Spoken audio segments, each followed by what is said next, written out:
Good evening, everyone. I'm Hillary Allard, Managing Director of the Castle Group. We're a certified woman-owned public relations and events management company here in Boston. Thank you all for joining us here tonight. We're here for Mission to Motion, a concept created by our co-founder, Sandy Lish, who unfortunately is under the weather and cannot be here tonight. But the idea for Mission to Motion was for great leaders like our panelists here tonight to come together and share their stories of their personal passions and how they bring that to life through their work, bringing forward thinking ideas on how to advance our city and our region through their work with a DE&I lens. And tonight, obviously, we're focusing on healthcare and wellness. So very excited to hear from everyone tonight. Want to thank Paris Alston, who's been with us now for the second time as our moderator, and who was instrumental in creating this relationship between us and WGBH, who's very kindly hosting us this evening and is serving as our media partner. Thanks to our Castle Group events team who's put all of this together. And thanks to all of you who are attending. And with that, I will turn it over to Evelyn from WGBH. Good afternoon, everyone. Can folks in the back hear?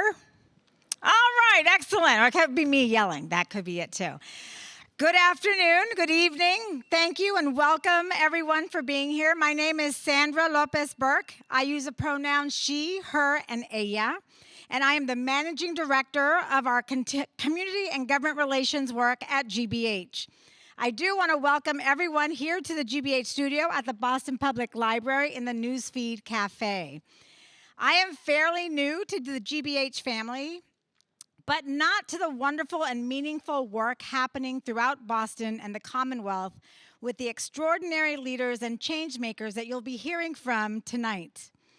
We at GBH are grateful, humbled, and honored to host all of you here in the GBH studio, a place that was created back in 2016. And since the pandemic, GBH's mission is to continue to enrich people's lives through programs and services that educate, inspire and entertain, foster citizenship and culture, the joy of learning, and the power of diverse perspectives. It is our honor to work alongside Sandy Lish, Hillary Allard, Ricardo Guillemay, and many others at the Castle Group to continue the great dialogue and meaningful connections of our changemakers taking their own mission to motion on health, wellness, and equity. We hope you all enjoy this open space as we continue to collaborate and strengthen social connections between the broad and diverse communities of Boston. GBH remains a partner that fosters and provides a platform for the voices of our community, and we look forward to continuing that commitment with events such as this. Today, as you can imagine, since we started a few minutes late, but these types of events would not be possible without the dedicated team of our studio manager and event producer, Evelyn Brito, and our tech set and sound engineers that are not only here, but also at our Brighton headquarters. And with them, that's Chris Anderson, Colin Cockrell, Bill Francis, Peter Shaffrey, Phil Riley, Kate Conklin, and Eddie Hickey. And of course, we have the continued investment and commitment of our new CEO, Susan Goldberg. I want to thank them all for making this night possible. Tonight will be an extraordinary evening of listening and learning, and we will be led by our very own Paris Alston. Paris is a co-host of Morning Edition and the Wake Up podcast at GBH News. She previously was a host of the NPR podcast Consider This, produced in conjunction with GBH and WBUR. Paris also served as the host of GBH's digital series, Keep It Social, about social media trends targeted at millennial and Gen Z audiences. I've had the pleasure of getting to know and work with Paris in my short time here, and I'm excited for the rich conversation to follow. And with that, I will turn this over to Paris. Thank you, Sandra. Give it up for Sandra and for Hillary. And for yourselves, how's everybody doing? I know you're over there, but we can still see you. We can still feel you. So welcome to you all. Thank you for being here. And of course, thank you to our panelists as well. I want to welcome everyone here to our home at the Boston Public Library, the GBH Studio and Newsfeed Cafe. Of course, I am Paris Alston. I am the co-host of Morning Edition and the Wake Up Podcast at GBH, along with my co-host Jeremy Siegel, who you can hear with us weekdays from 5 to 10 a.m. And I am very, very excited to be here with you all to discuss how we can put our missions into motion around health, wellness, and equity, something that affects all of us in various different ways. So in just a little bit, we will start things off with an icebreaker. Ooh, exciting. And we're going to have a panel discussion. We're also going to open things up for questions so that you all can be involved. We really want you to, if you have a question that's burning, don't sit on it, don't wait, come up and so we can all talk about it and work through it together. But first, of course, I want to introduce our wonderful panelists, and I am going to start all the way at the end here with Michael Curry, who is the president and CEO of the Massachusetts League of Community Health Centers Health Equity Compact, and will speak on health equity legislation and advocacy. The Massachusetts League of Community Health Centers represents 52 health centers serving over 1 million patients out of over 314 practice sites throughout the state. Michael worked for 16 years at Blue Cross and Blue Shield of Massachusetts. Okay, raise your hand if you got Blue Cross Blue Shield insurance, right? And has served on the healthcare transition teams for former Massachusetts Governor Deval Patrick, former Boston Mayor Marty Walsh, and more recently Governor Maura Healey and Attorney General Andrea Campbell. He was involved in the passage of the Massachusetts Health Reform and the Affordable Care Act. Give it up for Michael. Next, we have Toy Burton, who is the founder and executive director of Dee Dee's Cry Suicide Prevention and Family Support, and the Roxbury Unity Parade. Toy will speak on behavioral health and suicide prevention this evening. Dee Dee's Cry is named after Toy's sister, Danita Shane Morris, also known as Dee Dee, who died by suicide at the age of 23 in 1986. Toy founded Dee Dee's Cry due to the lack of equity in suicide prevention. Dee Dee's Cry was the first suicide prevention organization in Massachusetts specifically created for the Black community. Dee Dee's Cry provides resources on suicide prevention, suicide loss, mental health education, support for families impacted by suicide, and support for those who have considered suicide. Please give it up for Toy. Thank you for being here.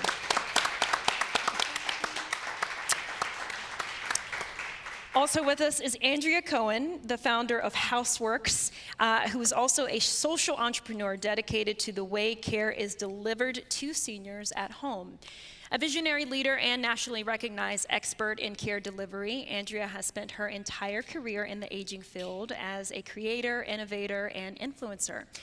Andrea is committed to leveraging her business accomplishments to create a powerful force for bringing about social change.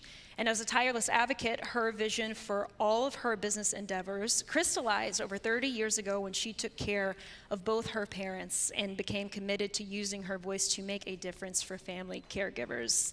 Join me in thanking Andrea for being here. And last but certainly not least is Jose Masso, Chief of Human Services for the City of Boston, who will speak on youth and public health. Chief Masso is a nonprofit leader, community organizer, and lifelong resident of Boston who has 25 years of experience in building and leading large, complex, mission-driven organizations. Before joining the City of Boston as Chief of Human Services in May of 2022, Jose served as a co-executive director at United South End Settlements in the South End, where he led the organization through the pandemic. He also held previous roles at the YMCA of Greater Boston, shout out to the YMCA membership as well, and the Boston Public Health Commission. Join me in thanking Jose for being here. So we're going to do this icebreaker first. So this is an activity for everyone here, all of us here and you all out there. And it's just a moment for us to all think about how we're showing up in this space today. And it's a series of questions that I have for you because in the field that I work in, we own the questions. We ask questions all the time. But these are some questions that I don't know if we all ask ourselves these enough. And so How you will answer, if you feel comfortable doing so, is just by raising your hand. So, number one, in the past 24 hours, if you can remember all the things that have happened in that time, did you take a break?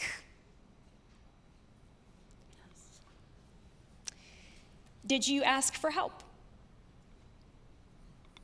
Did you ask someone if they needed help? Did you say no to something even though it was very, very hard to? Did you say yes to something even though you didn't want to? Did you prepare a meal for someone? Did someone prepare a meal for you? Did you make someone upset?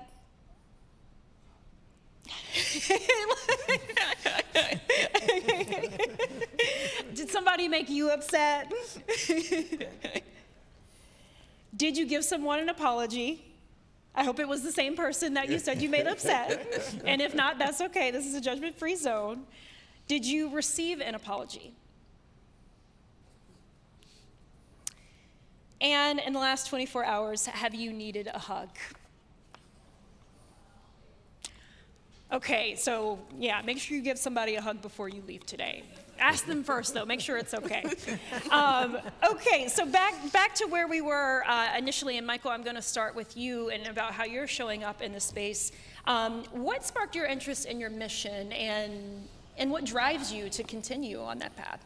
Yeah, I get asked that question often, and one of the things I always say is where I'm from keeps where I am in perspective.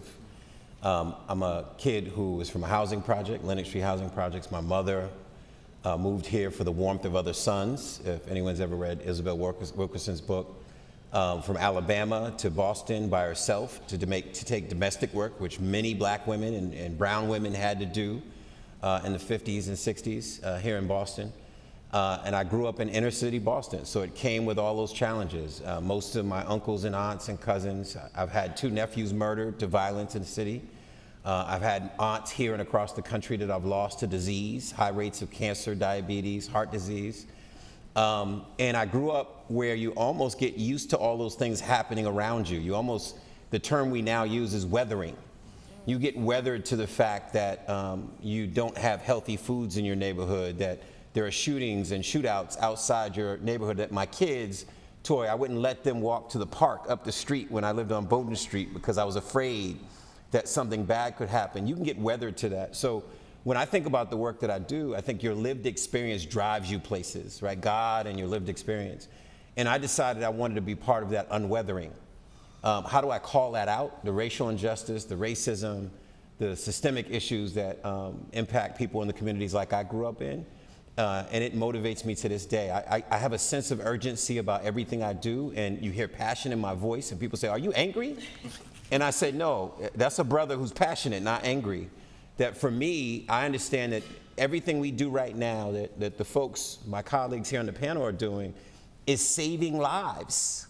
So there's a sense of urgency I have when we talk about health equity and racial justice and body cameras and healthy foods and migrants, providing care for those almost 450 migrant health Haitians that are right now in the South Shore looking for services. I have a sense of urgency about that work. That's why I show up. That's why I call myself, I always say, I'm glad so many people are woke and others are waking up, but some of us are insomniacs. I get to work with insomniacs all the time, and I'm glad that I get to do that. And Toy, what about you? So when I started Dee Dee's Cry, it's not like I aspired to do this work. I was a preschool teacher at the time, and I was posting on social media that if my sister hadn't died, she would have been 50 years old. And somebody inboxed me that their brother had just died by suicide. She and I used to work together. So she was just asking questions like, it hurt so bad, when will the pain stop, and things like that. After our communication, I just Googled just to see what was out there for support for people, families who've been impacted by suicide. And just being on the websites, I got angry because I didn't see anybody who looked like me. And where their events were happening, I was like, this isn't something for somebody who lives in Roxbury, Dorchester, Mattapan. This isn't for people of color. And I just wanted my community to have suicide prevention too. And since my sister died by suicide, and I am a suicide attempt survivor, I was like, I have to name it after her and call it Dee Dee's Cry. Thank you for sharing all that, Toya, and we're very glad that you're here with us today. And I know, Andrea, you also have a similar kind of personal motion behind your mission. Tell us about it. Well, when I was thinking about the question, I was thinking that it all goes back to your parents, right? So when I was born, and my mother was over 40 when she had me, and that was back in 1957. So that was pretty old. Like, she should have been a grandmother by then. So my entire life growing up, they told me they were old. So in high school, I decided I wanted to go into aging, which is actually no surprise. And then I went to college, and in between college and graduate school, when I wanted to become a social worker to help people, I became a home health aide. And that's sort of what spurred me to say, I don't really want to do one-on-one. I want to do something that's more systems focused. And I got my macro degree, started working in a not-for-profit because I really wanted to support seniors to stay at home, and that's when my parents got sick.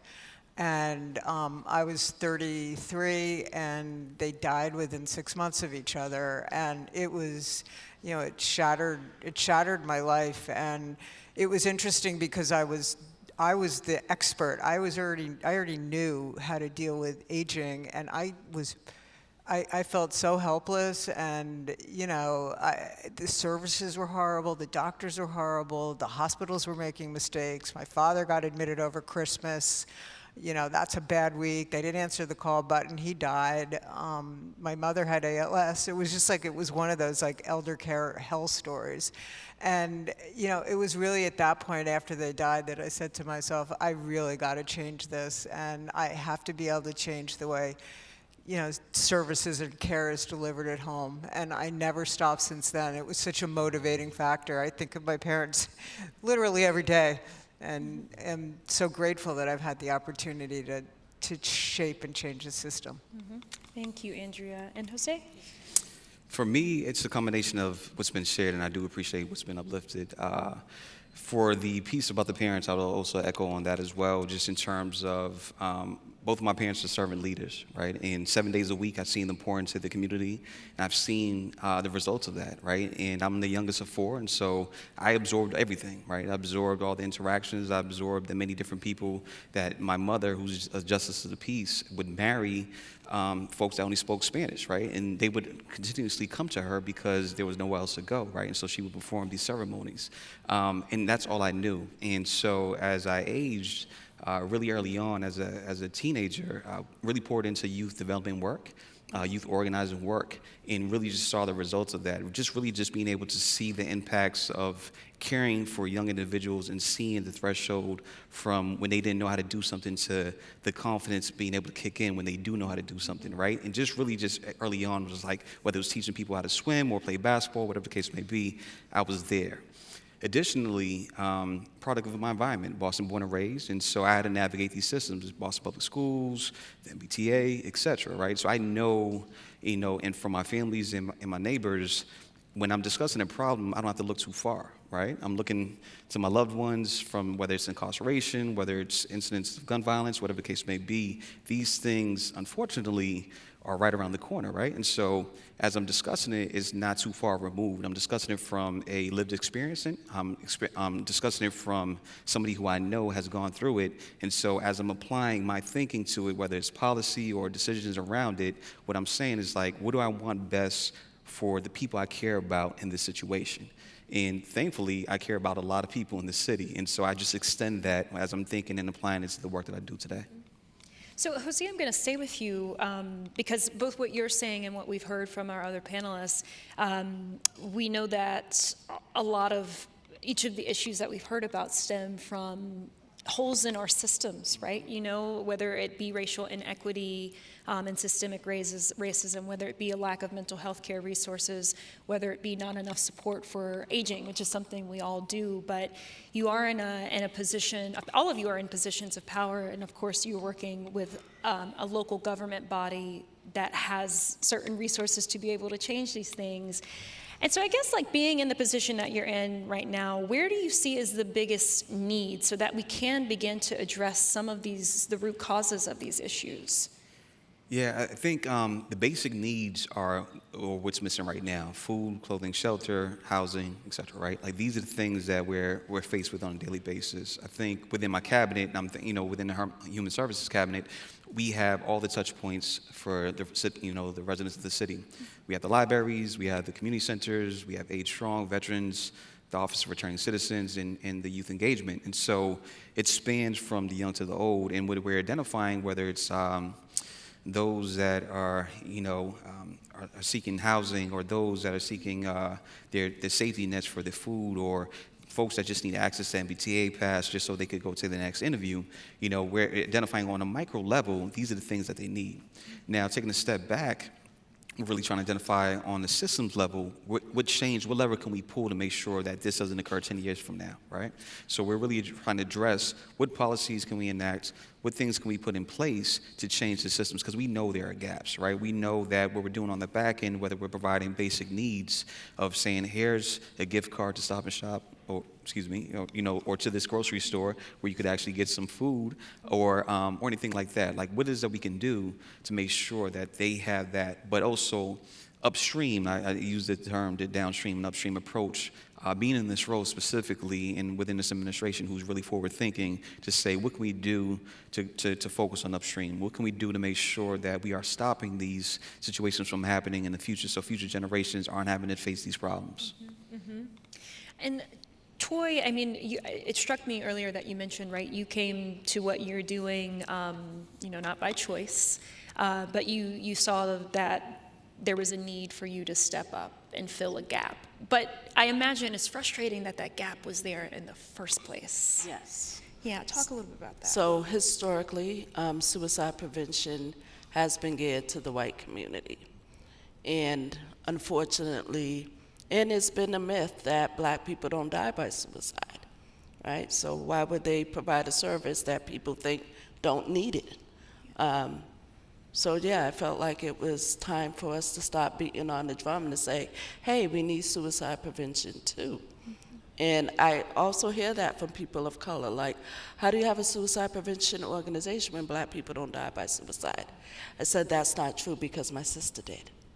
So we are dying by suicide. I am a suicide attempt survivor, and it's time for us as a city and as a state to provide the support and services that people need. Yeah. And where did you start? I mean, when you decided, okay, I'm going to channel this grief into something, how did you know who to reach out to, or how did you decide what organizations to work with? I didn't know. So I told a friend of mine who works at the Peace Institute, and he spoke with them, and they said, okay, we'll be your fiscal sponsor. So they are like my mentors and my counsel, and when I have questions, I can reach out to people like Michael Curry, who I knew before starting Dee Dee's Cry, and a lot of people that I knew before starting Dee Dee's Cry, to say, how do I do this? Because, like I said, I am in a white space, so there's no other BIPOC suicide prevention organization in the state. Mm-hmm. So I work with the Samaritans. I work with the Massachusetts Coalition for Suicide Prevention. I work with the Boston Public Health Commission. I work with, the places in my communities, because we don't have a physical space. We don't have a brick and mortar, so I need space. So I work with urban ministries, and they allow me to use their space and have programming there, and I'm still figuring it out. Yeah. But hey, you're here, you're doing it, figuring it out as you go along. And Michael, as Toy mentioned, knowing you was so instrumental in allowing her, and continues to be, in allowing her to do this work. What is the importance of those relationships, especially when we think about people who are in positions like yourself, but still have this arm stretching back out to the community and are working in concert with community? You know, it's so many. I served on, I jokingly say I served on every task force and commission known to man and woman when it came to COVID. I literally accepted all the offers. So the governor's vaccine working group to figure out who gets a vaccine and when. I was on that team that decided that order and the sequencing. The legislature had a COVID task force. There was a blueprint for health equity that we produced out of that. I co-chaired that. Mayor Walsh had, and then Mayor Janey had a health inequities task force. Mayor Brockton had a social justice task force. The reason why I mentioned those was there was a recurring theme in all those efforts, which is we can do big things when we do them together. And we should have known that before COVID-19, but we didn't. So when you give resources to folks on the ground who are doing the critical work, who were under-resourced before, in the space of substance use disorder or suicide prevention or homelessness issues or HIV/AIDS or name the issue, we ignored those folks. We had them scrambling for funds. They were trying to do what they could with what they had. And then, of course, this heightened consciousness came. Now people realize, post-COVID, hopefully we don't go back, which is if you provide resources to organizations, you know, Toy and others speak their language, and sometimes that's literal or figurative, right? It's not just Spanish. It could be I speak your cultural language, right? I know when you want the services and where. I know when you want to maybe fight against that addiction, that substance use disorder, and when you need it. I think the lesson that we've all learned is that we have to tackle some pretty big problems, and there are some of us who have a natural, organic relationship. So, you know, when I think about Jose and I think about all the critical, Chief Masso, I like to give you that title too. Chief Masso and the work that you do, and then the fact that I know his dad and I've worked with his dad on issues. And I think about Toy and I think about all the relationships we have, they're all starting to come together now. I say this, and we'll probably talk about it in a minute. We've never seen a time in Massachusetts and in Boston, we talk about health equity. We've never seen a time where Black and brown folks run stuff. I won't say the bad word, but we run stuff. We actually run systems now. We're actually chiefs and mayors and in key positions that now we can move an agenda and resource folks in the way we need to. That's the exciting part about where we are right now. So relationships, I mentioned it earlier, I have a sense of urgency about this work. I'm now finding friends who also have that urgency or in key places, and it's time for us to come together and move the needle on these issues. And Andrea, you know, Michael's talking about togetherness, and I'm just thinking about how so often when we think about senior health care, home health care, that can be a really isolating experience for the person who's doing the caregiving. Talk a little bit about how Houseworks fills that gap and provides that support. Sure, and it is really hard because it's not like you're in a long-term care facility and you have colleagues. I mean, that person is in the house with a family that may or may not be treating them the way they should be treated. So, you know, we set up a lot of systems to be able to sort of listen. We put in a lot of peer support. We make a lot of visits. The pandemic was really hard for us, as you would imagine, getting people into the home just anyway. But we wanted to make sure that people that people felt like they had a place to go and to talk to. And I think one of the biggest things that struck me that we really worked hard against was fear of retribution. So the folks in the field, they didn't want to say anything.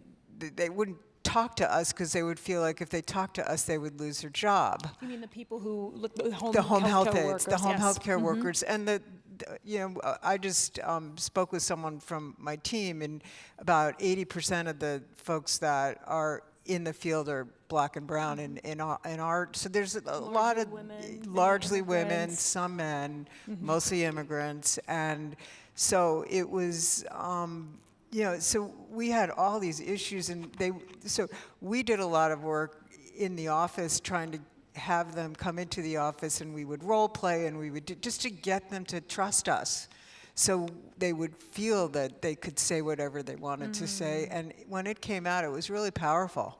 And we worked really hard at that, and that's why we still have people that have been with us for 20 years at Houseworks, because they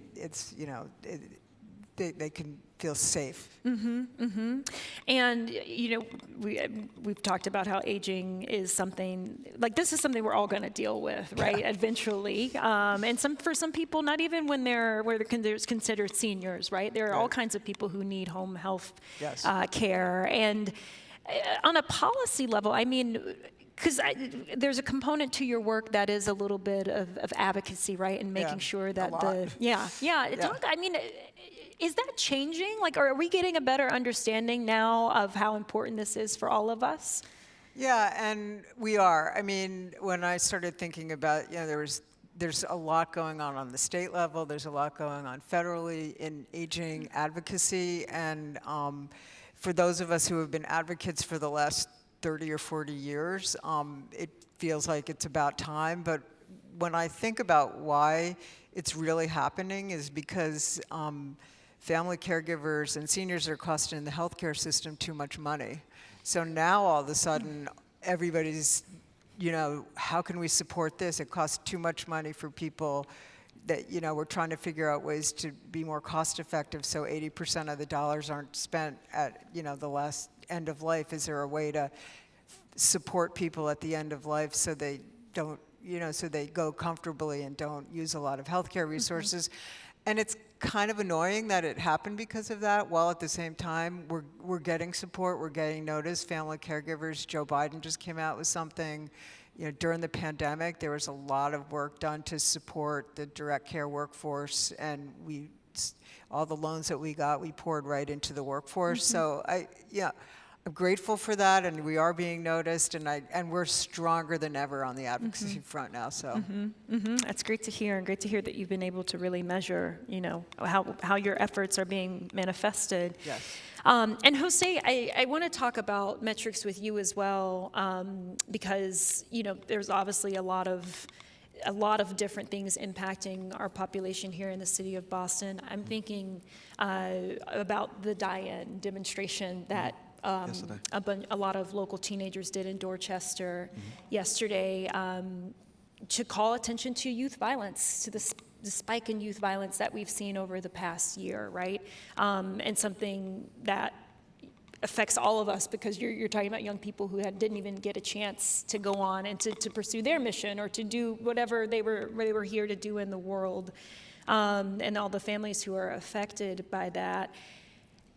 And I guess I wonder, in many ways, communities that are impacted by any of these things, it's so easy to feel when you're in it that nothing is changing, right? But you're doing this work to change things. And how do you bridge the gap when people maybe say there's not enough being done, or this is unacceptable? And please ignore these people who are behind us. I don't know what they're doing, but speaking of use, I'm kidding. But anyway, but in any of them, I'm kidding. But how do you bridge that gap and give people some hope that something is changing? That's a phenomenal question. So, to echo Brother Michael, there is a sense of urgency, right? So I think, first and foremost, we are in these positions and we feel it, right? We don't want to squander these opportunities. And I know I speak to my colleagues and other folks who say, hey, listen, if this is a window of time, let's make sure that we capitalize on what it is that we need to do in this moment in time. And on the flip side, what we have to identify is that a lot of our community have experienced harm, just point blank and period, right? And whether it's harm by city government or harm by other institutions, and it doesn't matter the role, the expectations remain the same, right? And so they're like, Chief Maso, I don't care how long you've been there, I just celebrated a year. And for most folks, I haven't done enough within that period of time, right? And it's this, once again, it's the sense of urgency of what else are you able to do? And I understand, right? And so I think one of the best things I've been able to do within this past year is listen. Is truly listen. I have experience. I have lived experience. I have, my career experience as well, and what I've been able to do, from community organizing, et cetera. But as of right now, I know and understand I don't have all the answers, right? So the best thing I could do when I'm out in community is to be able to listen. Let me really figure out what the needs are and how we could be, potentially solve them, because the community has the answers, right? We know that to be true. So I think there's a piece of, with intentionality, I know how it is I operate, right? Like I've been able to navigate my career and my reputation based on integrity, based on following through, based on listening with love, care, and compassion. And there's a sense of grace as well, right? I empathize with a lot of folks with what it is that they're faced with, similar to what I mentioned, during the intro. And I understand that changing systems takes time, right? So, and that's hard to communicate. However, we recognize there are some measurable wins on the short term, whether it's a policy change, whether it's an investment, because, budgetary investments shows where your values are, right? And so that's another piece too, when we're saying, hey, this is something that we're committing to. We are backing that up by saying, here, we're going to make a capital investment in our community centers. We're going to make an investment in teaching free swim lessons for young people throughout the city. Whatever the case may be, those are the things that we know we could really be able to move the needle and continue to do on for year after year.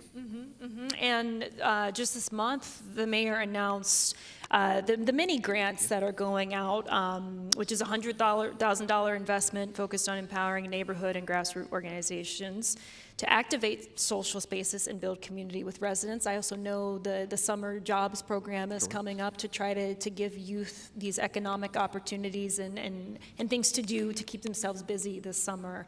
Are we going to see more of that? Absolutely, absolutely. I think across the board, from the Office of Black Male Advancement and Director Frank Farrell and the work that he's doing there, he's doing something similar where he's actually being able to give out grants. So once again, we now have access to resources, and we know from what it is that we're hearing from the community what the needs are, and we know. We have a strong sense of the folks that are doing this work, right? So Isaac Gabler, who rolled out that grant opportunity, is doing a phenomenal job of doing listening sessions, is doing exactly that, going to community centers, calling folks and saying, hey, what are the needs? And what we identified really early on is that a lot of these smaller nonprofit organizations don't have access to space, don't have access to resources, don't have access to the technical assistance needed to be successful in grant writing, right? They don't have the know-how to be able to secure vendor IDs. So we know what it is that we're able to do in the city's power to convene and be able to provide resources as well. And so with that on-the-ground knowledge and where it is that we sit in City Hall, we're able to bridge the gap and say, hey, these are the things that we need to do to execute to make sure that folks are successful and that we can see some change happen. And Michael, what does that do for the health of a community when we think holistically about providing resources like what Chief Masso is talking about? How does that trickle down and affect people's day-to-day lives? Well, we community health centers were born in Massachusetts. People don't really know this, right? There's 1,400 across the country now, over 14,000 practice sites. We were born out of community activists that were physician activists out of Boston who understood that there must be a reason why the patients were sick, that they were coming in because they didn't have jobs, because they were drinking unhealthy water. They lived in environmentally unsafe communities. They didn't have access to fitness or healthy foods. I always quote Rebecca Lee Crumpler, the first African-American female physician in this country. We have some bad sisters on the stage, but 1864, the heels of slavery, entering Reconstruction, she became the first African-American female physician out of Boston, and she said they seem to forget there's a cause for every ailment, and it may be in their power to remove it. That's what we're talking about. That's about really going to where people are and getting them the resources they need and dealing with their disease. There's some recent data that came out that I want to share with you because I think it's shocking. A report came out just this week. Black America experienced an excess of 1.6 million deaths compared to white Americans over the past 2 decades. Take that number in for a minute. 1.6 million deaths. 80 million years of potential life was lost. These are established organizations that are now releasing the data that shows that when we don't do the right thing by people, we don't get them the services, when we don't deal with systemic racism, we're losing lives. So if you're black or brown in Boston or Lawrence or Lynn or Lowell, you're living 5 or 10 years less. You're living longer with disease. So that if you think about our families, like the lived experience, that's diabetes and infusion therapies and having to go get cancer treatments. And while black women right now, women in general, are surviving breast cancer at high rates, black women aren't seeing the benefit of that advancement. Maternal health, we have this heightened consciousness now that black women, their babies and the mothers are dying here and across the country, and it's disparate treatment, and it's the societal factors, the weathering, that has black women dying at high rates. So I say that to your question to say this: we got to go upstream. That 80% that drives our health status has nothing to do with the care we get. That 80% is all the stuff that we're talking about tonight. It is the frailty and the fragility of our seniors. It's the broken families and the broken conditions that create mental health issues and suicides.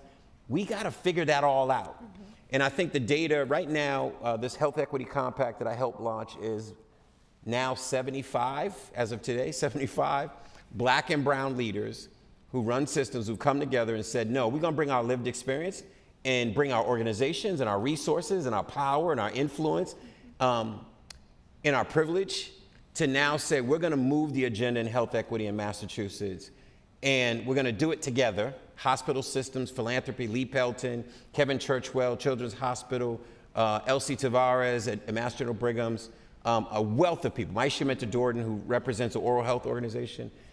We're now deciding that we no longer want to tolerate the weathering that's happening, and we've now come together, and we have a bill that we filed with the legislature. Senator Payano, our good friend Senator Liz Miranda filed it. Representative Bud Williams, or Chairman Bud Williams, and Representative Judith Garcia. We have to collect the data. We have to make a health equity leader in the state, or an equity leader, because that's what you do. We know that when you're sitting in that position in Health and Human Services, you're driving the agenda. You're bringing lived experiences to those neighbors. We now need that at the state level. So somebody says, whether it's DCF or mental health services or DPH, we're driving the agenda and everything is equitable. And there's a sense of urgency. So I'm really excited that we're now identifying that all the things we're talking about today drive health outcomes, and we can do something about it. Toy, as Michael was talking, I was just thinking about, when those things are lacking and how they can contribute, right, to someone's lack of mental health. And I guess I'm wondering for you, what are you seeing where the holes are, and how is Dee Dee's Cry trying to fill them early on, right? Not waiting until there is a crisis, but saying, okay, let's look at where is the potential ripe for a crisis to happen. So with Dee Dee's Cry, we have the only support group for those who thought of suicide but have not attempted. So the support groups across the state are for attempt survivors. So even when I started the support group, it was I'm Still Here, a support group for suicide attempt survivors. Then I was receiving emails like, well, I thought of suicide, but I've never attempted. Can I join your group? And I'm like, yeah, like we don't want to wait for them to become attempt survivors or people who died by suicide. We want to give them that support now. And even with just changing the name, like more people have joined because that's where the support is needed, right? We want to step in before there is a crisis. So even with that support group, they know that I'm not a clinician or anything of that matter. I definitely tell them to call 988, but I also tell them to call me. And I had like 3 suicide interventions in the past 10 days. And so people want the help. They need the help. But the support just isn't there. And so we need to just step in. So even with next week, I'll be at a mental health fair at Tech Boston Academy and stuff. So we need to give the kids the tools before, because suicide attempts are happening age 11, age 9. Yeah, so we have to provide the support and give the children the tools to help them before it become a crisis. Wow. Yeah. I mean, Jose, age 11, 9, that's young. Yeah. I wonder how that's resonating with you, especially when you think about youth in the city of Boston and everything that we've seen them go through during the pandemic? Yeah. Well, I mean, first and foremost, I'm a parent of an 11-year-old. So my youngest child is 11 years old, my oldest is 15. So there's that, right? So I think just in terms of seeing the firsthand impacts that the pandemic had on young individuals, from virtual school to social isolation, which is, the Surgeon General just put out a report on that, which is huge. The impact of social isolation is something that, as a cabinet, we're focused on as well. Even if children are amongst their peers, they still feel isolated, right? There's social anxiety, that you see the results of the mental health issues, suicide ideation, et cetera, right? These are things that, existed pre-pandemic, but were exacerbated, as a result of it, right? And just in terms of, I can't even imagine as a young person, and my wife, who's in education, dealt with this because she teaches high school. And what happened was that during the most crucial periods of time of middle school, right, that's when the pandemic happened. And now they're entering high school from, you think about 5th, 6th grade, missing that prime time where they're able to make connections, that maturity level, et cetera. And now they're in high school.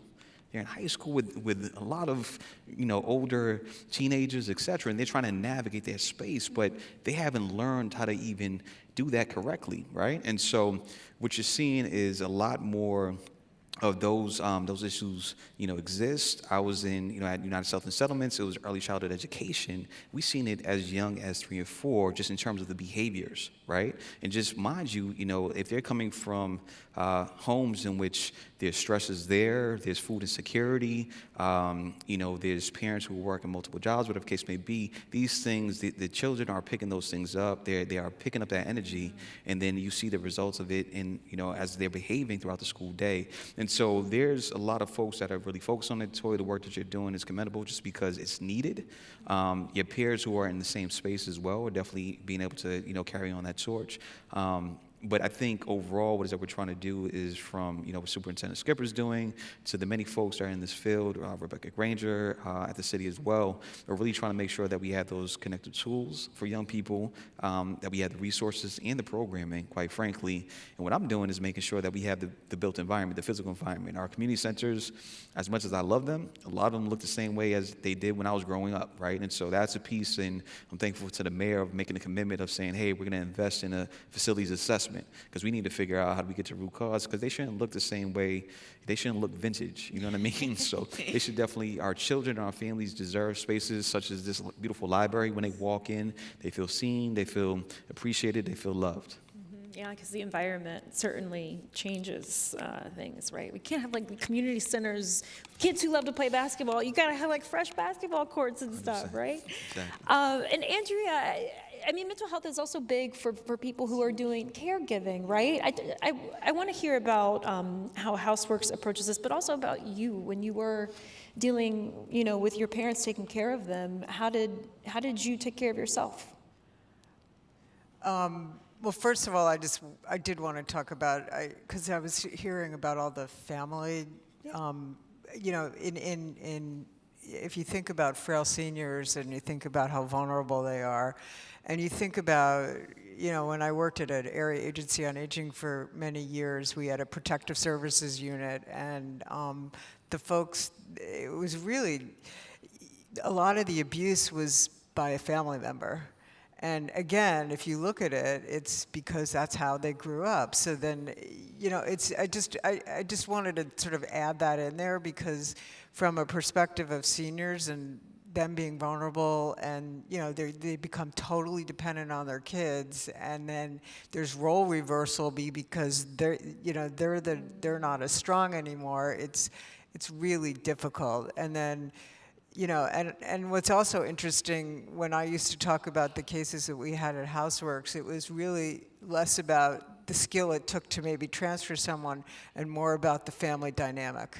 Mm-hmm. So the hardest cases that we had were families that were just, were so dysfunctional that it made it incredibly difficult to provide any service and to provide any support, and that got way worse during the pandemic.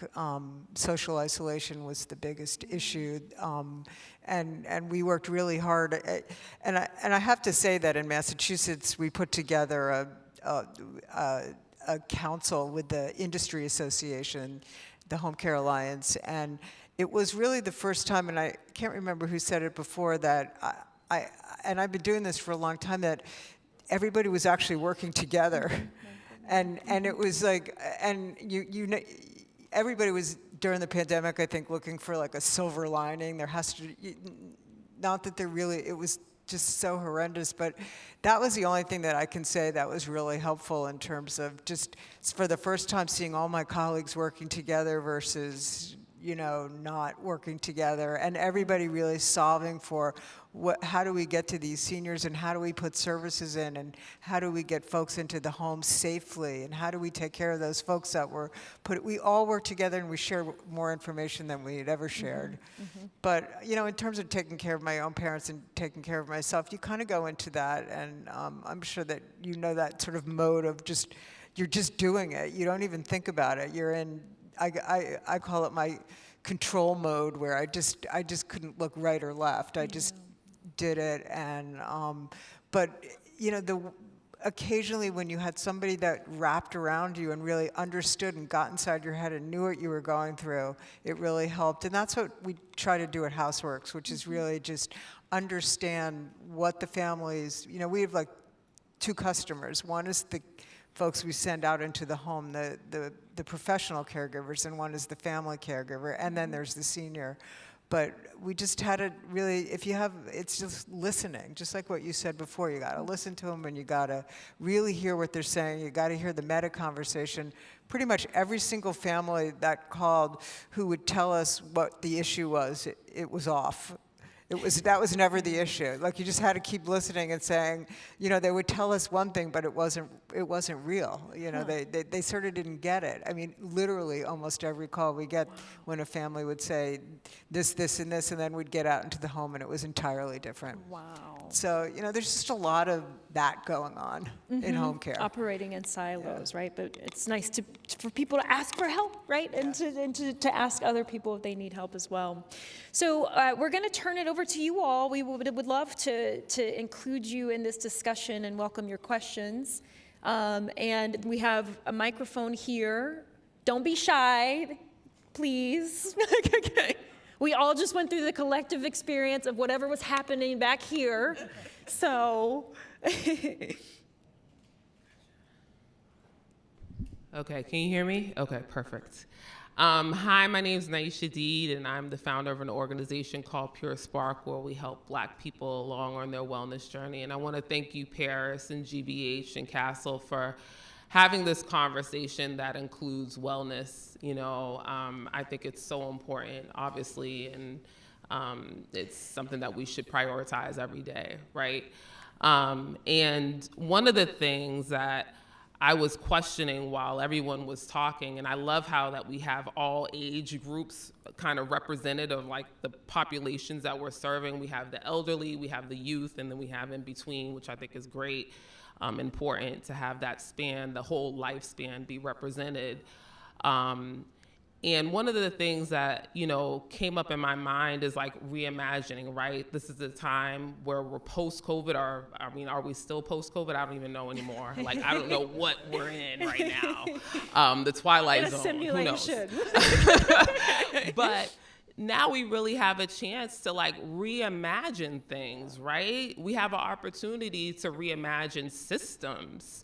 So my question for the panel is, like, if you could reimagine our current system and fix it, like fix one thing to improve the problem that you're seeing, like what would it be?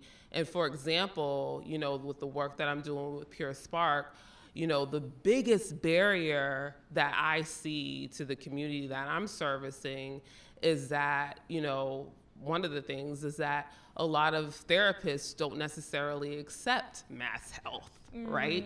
Because the therapists have to jump through hoops, run a marathon with one foot in order to get, you know, paneled on certain insurances. So sometimes they don't even accept insurance. They say we want $250 cash once a week. And a lot of people can't afford that. So, you know, that is an issue, right? Because it's not allowing certain people that want the services to receive the services. Mm-hmm. So when we're looking at health equity, mental health, elderly care, you know, and so on and so forth, what is one thing that you would say would make a big difference in reimagining what wellness looks like in all of the sectors that you work in? Maybe I'll chime in first. Yeah, great question.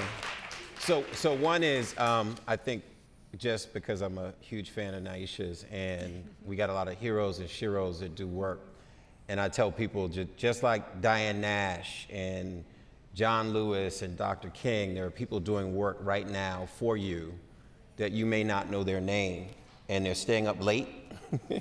They're working on weekends, you know, they're kids' basketball games, and they're focused on you, trying to save lives, and Naisha's one of those. So I want to just lift up Naisha for the phenomenal work that she does with Pure Spark. I think, you know, it's so funny, I teach a health policy course, and of course, one of the things I teach is that there's an iron triangle. It's access, it's cost and affordability, it's quality, right? Those are the issues that probably cross across a lot of what we do. And then I would say it can be not a triangle, you could add choice in that, right? To be able to choose what doctor you see, where you go for care, all those things. And Naisha, to your question, I've always thought about if I could draw the healthcare system, it would overwhelm you with all the inequities of the system, right? Not just who takes mass health, it could be co-pays. Who can afford the copay to go, you know, as a choice to say, I can't go to that mental health provider because I don't have the money to pay the cost sharing that comes with that. Or I need to see a provider who's culturally competent, who knows me. And I may want to talk about my faith while I'm also talking about my mental health or my suicidal ideation. And I don't want somebody to say, because I went to faith providers and they'll tell you, like, don't talk about that, that's the devil. Right? So there's a lot to this system. If I could say one thing that I think ties it all together, I was on the phone call, and I'm throwing her name out because she's one of my favorite people, but Ayanna Presley, I was on a call with her today. And it's like once a year we chop it up for like 45 minutes, an hour on the phone. And of course, people know that phrase that she has, that those closest to the pain should be closest to the power.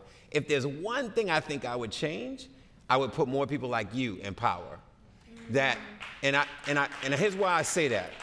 Because when you put people who are closer to the pain in power, all those things change. We finance things differently. We resource things differently. We message differently. The systems are different. The reality is our system is broken because it doesn't reflect our communities.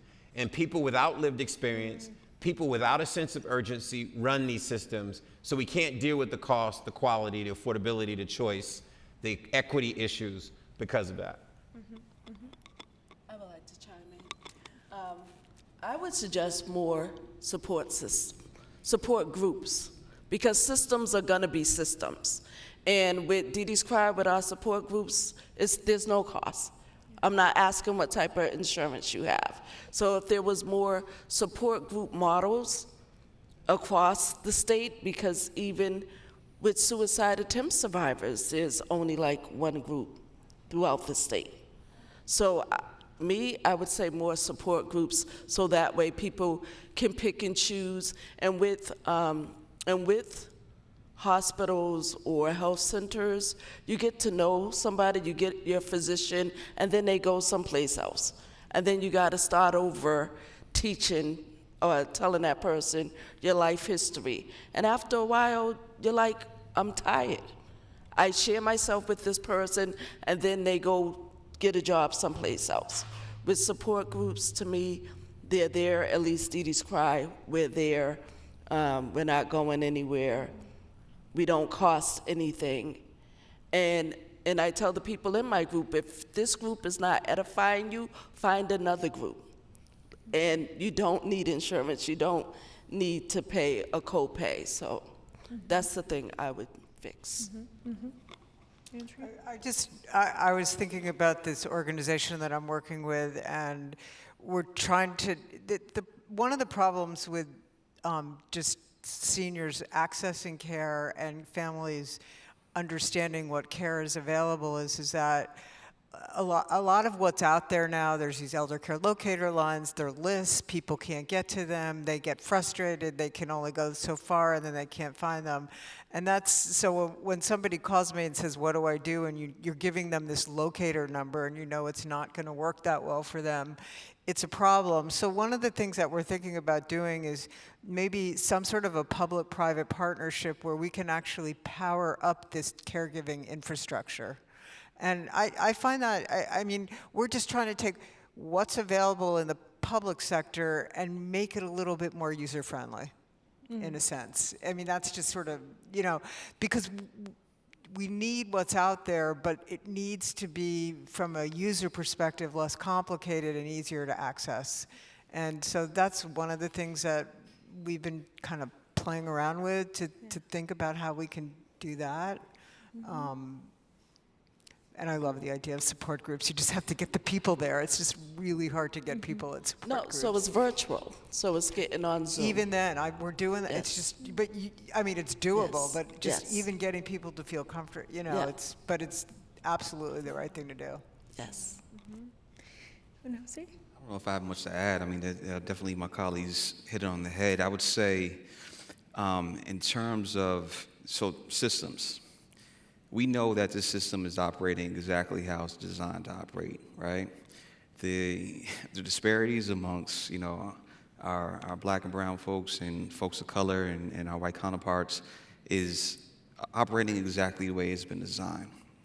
However, with the change in those that folks in leadership position who are closest to the pain, who are now in positions of power, being able to make those shifts, and even knowing that when we do that, depending on who else is in power too, because they would change the goal line, they will move it. It's like what is that? It's like Charlie Brown, where she keeps on lifting up the ball, right? You know what I mean? It's just like we're going to kick it, and it's like they lift up the ball again. It's just like, but we're focused on it, right? And they're gonna change it. They can change the rules. However, like we're dedicating ourselves to that. If I were to reimagine, and that's a wonderful question. There was a question in the book I'm currently reading, the 4 Pillars.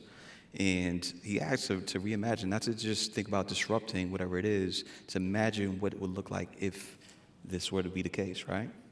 And in a world where, in a neighborhood that an individual, a family can have all of their needs met, housing, employment, small business, access to green space, places to engage in community, to have your village, to be your true authentic self in a walking distance, right? Just imagining what that would look like, right? Education, schooling, all those things that you would just imagine, like, and just as this is not some imaginary, TV show or anything else like that, but just thinking about the built environment. And if we look at the neighborhoods of Boston, if within a walking distance, if we have access to library, to schools, to employment, to all these opportunities within our neighborhoods, just reimagining what that would look like. To we ensure that the green spaces shared by the folks in Back Bay are similar to what is that we have in Roxbury, to what is that we have in Mattapan, et cetera. And now we look down the corridor and say, hey, that these things exist.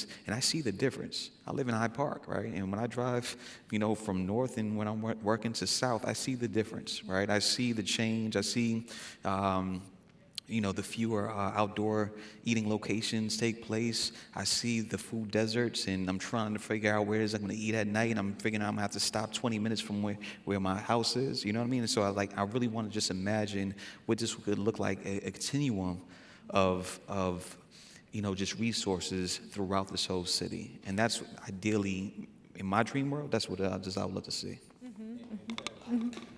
Paris, if I can do this just because I just think it's dope. 50th anniversary of hip hop. And in a cipher, when somebody hits a real dope line, everybody reacts to it. Tell me you're about to start freestyle. Come on. I'm not going to break out in freestyle, but the chief says something which is phenomenal. I think it's a challenge to all the viewers and the folks here today, which is now when you walk through this city, reimagine it. Yeah. Like literally watching when you walk through Dudley, right? Because I tell people, you want to see Boston, walk through Dudley Station. Or as you walk around the city and say, I want to imagine what it should be, what this school should be for my children. I just think that's dope. I don't want that to be missed in this moment. Mm-hmm. We often get stuck with where we are, but we don't imagine what it should be. Mm-hmm. So I just wanted to reinforce that. Oh, wait, and I just have to add one reimagination. I love it, this So, cipher that we're having. It's all intergenerational. Yeah. You know, because when I think about what's wrong with it, like, why would why would I want to go live somewhere with everybody who's the same age as me? I learned so much from younger people. So, like, this reimagined neighborhood is going to be older people and younger people, and talk about helping social isolation for kids to actually ask an older person a question and want to hear the answer. That's dope, right? Yeah, 100%. And we're kind of seeing, I'm thinking about, Nubian Markets had their grand opening yesterday, right in Roxbury on Washington Street, and just, that's kind of a microcosm, right? You're having a culturally specific location that's offering fresh food to a neighborhood that is considered a food desert. And that's also acknowledging the role that elders have played in that community for so long to try to fill some of the gaps that were existing there. So, these things can happen. We have another question here. I know we're pressed for time, but I'm so glad that the conversation has shifted to kind of talking about proximity. When I first came to Boston, the neighborhood health centers played a really powerful part in healthcare and providing the kinds of services that we are looking at as holistically now. As we talk about shifting the paradigm, do those institutions play a more reimagined role in healthcare and supports going forward? Just love to hear your perspectives on that, because I think that it's an underutilized and underappreciated institution. Yeah, maybe a quick answer to that question. Thank you. So one is they were founded for that purpose, right? So when I was growing up in Lenox Street housing projects, we walked around the corner to Whittier Street. We got our teeth, our eyes. If you needed mental health, you got that taken care of, and then your overall health, your primary care. I lived in my teenage years in Blue Hill Ave and Quincy Street, Rox Comp, which we lost. That was a place you went for refuge from the violence and trauma in the community. So right now, community health centers, 22 in Boston, 52 across the state, are doing exactly what you said. But it's hard to do that when you have thin operating margin and low days cash on hand. And then you're asking us health centers to treat patients who are acutely ill in many cases without the resources. So what we've been advocating for, and we're starting to get traction here, to your point, which is resource the community health centers and others, the community-based organizations that have the ear, the trust, the relationship, the technical expertise, the providers to respond to the challenges in our communities. So I don't think we're there yet, but I get to travel the country and talk to health centers across the country. I said, we gotta meet the moment. And we gotta go back to the founders, because it was never about just coming in, treating you for your disease, and sending you right back to where you was, what made you sick in the first place. We got to actually get outside and treat the conditions that made people sick. So to your point, I think we're headed in that direction. And if I may, Toy, I'm wondering in that same vein, like, are there things that maybe aren't part of the traditional approach to mental health care that some of our healthcare institutions should begin or could begin to adopt to better help people? So I am a patient at Whittier Health Center, and one of the things that I notice about the behavioral health, and I'm a patient of the behavioral health department, is that if you're a patient there and you're in that waiting room, the people who have to go to dental walk through there. So if I was somebody, like, I don't mind sitting there, but the stigma is there. So if I was somebody, I don't want to be sitting. I don't want my family to come through to be like, what are you doing sitting in behavioral health on their way to dental? So I think being mindful of that when these centers are being built, that you don't have to walk through behavioral health to get to dental, that it would make it more accessible, more welcoming to people. Because if I see that, I may be like, I don't want to go to behavioral health for that purpose. So I think just being mindful and compassionate and caring about people's feelings. And the data is showing that more Black and brown folks are accessing mental health care through telehealth for that exact reason. Because I can do it from my home, from my job, in a quiet space, and I don't have to deal with the stigma. And particularly Black men, The challenge to get black men, because we don't want to be seen, it's that false sense of, strength. That now telehealth is a game changer. We can solve for the broadband, Wi-Fi issues, and get people the access they need. I think it'll be a game changer and help to address. But I think the structure of our health centers is something that health centers are talking about. We need to figure that out so that you can come and not feel like the stigma will draw you away from the care you need. Well, this has been really illuminating, and I know that we could continue this conversation, but I also know that the library has to close, right? And we all have to get home. So I want to thank each and every one of our panelists. Let's give them another round of applause.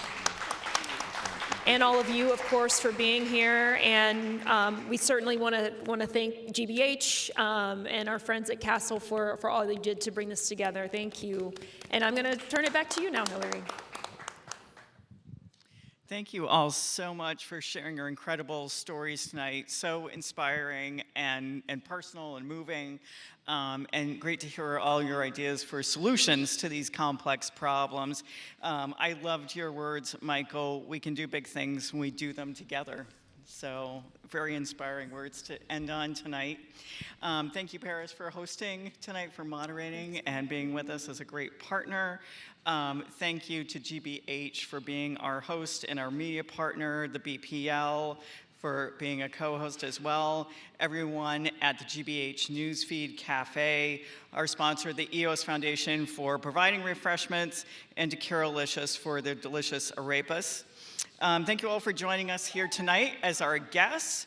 We hope you enjoyed it and that you'll enjoy us for the next Mission to Motion Civic Engagement on Thursday, September 14th, as part of the Greater Boston Chamber of Commerce's Fierce Urgency of Now Festival on September 14th. Thanks so much, and we hope to see you again soon. Bye.